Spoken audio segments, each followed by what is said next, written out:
Another question was, how can we make sure this stays a competitive market and not solely a geopolitical game?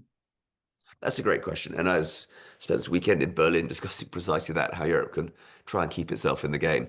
I mean, I think you got the sort of this, the danger we got at the moment is we're going to get a splinternet where you end up with a heavily regulated Europe that basically is a taker and therefore wants to regulate to protect itself from what's being given to it. You've got a US that is dynamically driving through, but you've got sort of very strong corporate power and the real risk of four or five sort of big monopolies, effectively monopolies, four or five big players driving stuff, and because they control this core technology, they control a bunch of other stuff. And finally, you've got sort of the China and Chinese models, which have got lots of great qualities like being super cheap and work in multiple languages, but maybe there may be security concerns around some of the data and so on. I think one of the interesting questions is, is this field still moving, or are we going to hit a plateau? And I don't know, honestly, the answer to that.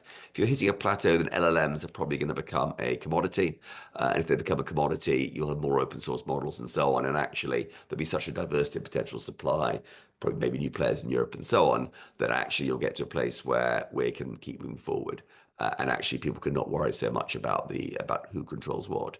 The counter is if actually the next versions of these things are big jumps and keep jumping forward, you could end up in a place where people are chasing that down the road and want to get there. You're probably going to get at some stage various countries bringing out their own models, because effectively these models will sit in their defense, in their security, in their welfare, in their healthcare, and so on. And they'll want those to be sort of nationally controlled. And for Nvidia, I know that sovereign AI, I think, is one of the big things they're telling. I think about 15% of their chip sales in the last year or so went to nation states, obviously with preponderance in the Middle East, but they're very keen that actually you get to a place where that becomes something that's used more widely. So if this is kind of the core tool technology that's going to drive the drive the 21st century, I suspect there'll be enough people making sure you don't end up with monopolies. I think Europe is a place where there is a risk of us not developing those technologies and not putting enough behind them, partly because we've sort of convinced ourselves that only the US has got the capital to make this work, which I think is why DeepSeek is interesting, because it reminds people you may not need quite the same level of capital